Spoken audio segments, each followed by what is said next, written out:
और जो लोग जो पेंशन लेते हैं या बच्चे जो स्कॉलरशिप के लिए अप्लाई करते हैं या जो अनाथ बच्चे हैं जो पालना के लिए अप्लाई करते हैं या जो कोविड पीड़ित परिवार हैं वो हमारे लाभार्थी हैं। तो विभाग की कोशिश ये है कि जो सारी जो सेवाएं उनको विभाग को उपलब्ध करानी है।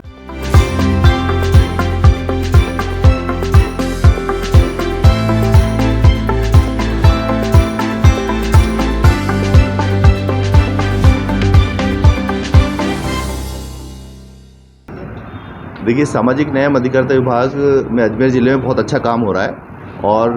आज कलेक्टर साहब अंशदीप जी को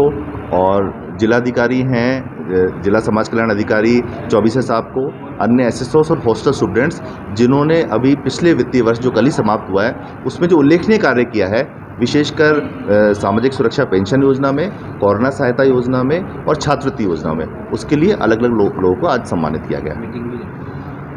आज समीक्षा बैठक आयोजित की गई है और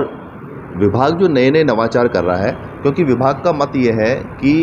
जो विभाग है वो एक सेवा प्रदाता है, सर्विस प्रोवाइडर है, और जो लोग जो पेंशन लेते हैं या बच्चे जो स्कॉलरशिप के लिए अप्लाई करते हैं या जो अनाथ बच्चे हैं जो पालना के लिए अप्लाई करते हैं या जो कोविड पीड़ित परिवार हैं वो हमारे लाभार्थी हैं। तो विभाग की कोशिश ये है कि जो सारी जो सेवाएं उनको विभाग को उपलब्ध करानी है वो उनको सरलता से, सुगमता से और त्वरित और बिना किसी कष्ट के या सेवा शुल्क के उनको उपलब्ध कराई जाए। उसके बारे में जो नवाचार विभाग में किए गए हैं, जैसे पेंशन है उसमें ऑटो अप्रूवल का सिस्टम कर दिया गया है। इसका मतलब अब किसी व्यक्ति को पेंशन के लिए कोई सरकारी दफ्तरों के चक्कर लगाने की ज़रूरत नहीं है। वो अपने खुद के मोबाइल से या ई मित्र केंद्र पर जा करके और अपना अंगूठा लगा करके बायोमेट्रिक वेरिफिकेशन से जैसे ही पेंशन अप्लाई करेगा तो विदिन 10 सेकेंड्स उसको पेंशन, अगर वो पात्र है तो स्वीकृत हो जाएगी, उसको पीपीओ का प्रिंट ले सकता है और अगले महीने से उसको पेंशन आनी शुरू हो जाएगी। इसी प्रकार जो स्कॉलरशिप योजना है उसमें भी हमने आईटी का उपयोग किया है और उसकी जानकारी आज मीटिंग में दी गई है। इसमें ये किया गया है कि पहले जो बच्चा स्कॉलरशिप के लिए अप्लाई करता था उसको एक फॉर्म भरना पड़ता था, उसके साथ उसका जो मूल निवास प्रमाण पत्र है, जाति प्रमाण पत्र है, उसकी जो मार्कशीट है, वो सब सारे डॉक्यूमेंट्स लगाने पड़ते थे और फिर वो कंप्यूटर पे हमारे जो डिस्ट्रिक्ट लेवल ऑफिसर उसको खोल के देखते थे और एक एक को चेक करते थे। और ये कोई तरीका नहीं था जिससे ये पता पड़ जाए कि भाई ये जो सर्टिफिकेट लगाया है या ये जो मार्कशीट लगाई है ये सही है या गलत। और 10 लाख आवेदन आते थे, उनको चेक करने में समय भी लगता था, तो और कोई तरीका नहीं था कि वो सही है और सत्यापित है वो प्रमाणित हो सके।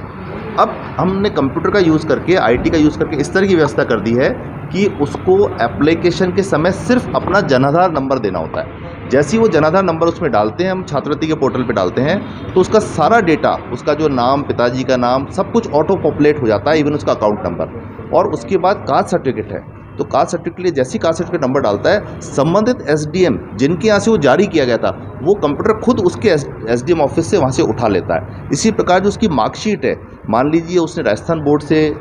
10th किया है या 12th किया है या सेंट्रल बोर्ड से किया है, तो उनसे भी हमने टाई अप कर लिया है। तो सीधी उसकी मार्कशीट है उसको सिर्फ वर्ष और अपना रोल नंबर डालना होता है और मार्कशीट वहाँ से वेरीफाई होकर आ जाती है। तो ये सारा काम कंप्यूटर के करने के कारण करीब 70 से 80% का जो काम है वो कंप्यूटर द्वारा हो जाता है। उससे कार्य में बहुत तेज़ी आई है और इसी कारण से जो अजमेर ज़िला है वो छात्रवृत्ति में फर्स्ट आया है। सर, मीटिंग में और भी फीडबैक दिया आप? देखिए, मीटिंग में अभी हमारे सामने जो चुनौती है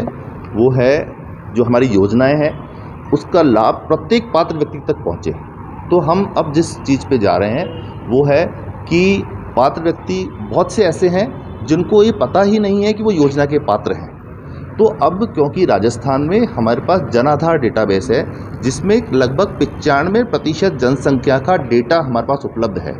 तो उसमें हम कंप्यूटर के माध्यम से जब सर्च इंजन लगाकर और फिल्टर लगाकर हम जब ढूंढते हैं तो हमें बहुत से लाभार्थी ऐसे मिलते हैं, बहुत से मतलब लाखों की संख्या में लाभार्थी ऐसे हैं जो योजना के पात्र तो हैं पर उनको या तो जानकारी ही नहीं है या उनने अप्लाई नहीं किया है। तो अब हम प्रोएक्टिव आइडेंटिफिकेशन के मोड पे जाने का विचार कर रहे हैं और कलेक्टर साहब ने इसमें पायलट करने की जो अनुमति वो मांगी है, जो उनको मीटिंग के दौरान दी गई है पालनहार योजना में। तो कंप्यूटर खुद उनको जांच करेगा और फिर उनको प्रोएक्टिव मैसेजिंग जाएगा, उसको अप्लाई करने की ज़रूरत नहीं है, सिर्फ लाभार्थी के पास मैसेज जाएगा कि हमने आपको पात्र पाया है, आप आइए और अपना बायोमेट्रिक सत्यापन करें। और बायोमेट्रिक सत्यापन जैसे इसका हो जाता है उसको लाभ योजना का तत्काल मिलना शुरू हो जाएगा। तो इस तरह की चीज़ें की जा रही है। अब ये मुझे बताते हुए बहुत खुशी है कि विभाग के जो लाभार्थियों की संख्या है पेंशन में ऑटो अप्रूवल होने के बाद 1 करोड़ को क्रॉस कर गई है। तो अभी हमारी जिम्मेदारी भी बढ़ गई है कि जो 1 करोड़ हमारे बेनिफिशरीज़ हैं, चाहे वृद्धावस्था पेंशन के हों, चाहे विधवा पेंशन के हों, चाहे निःशक्तजन पेंशन के हों या छात्रवृत्ति के पालनहार के हैं। ये जो बेनिफिशरीज़ हैं, इनको जो सेवाओं का लाभ है बिल्कुल बिना किसी तकलीफ के, बिना किसी कष्ट के मिल सके, डीबीटी हो सके, डायरेक्ट बेनिफिट ट्रांसफ़र उनके खाते में हो सके, इस पे विभाग सारा कार्य कर रहा है। ठीक।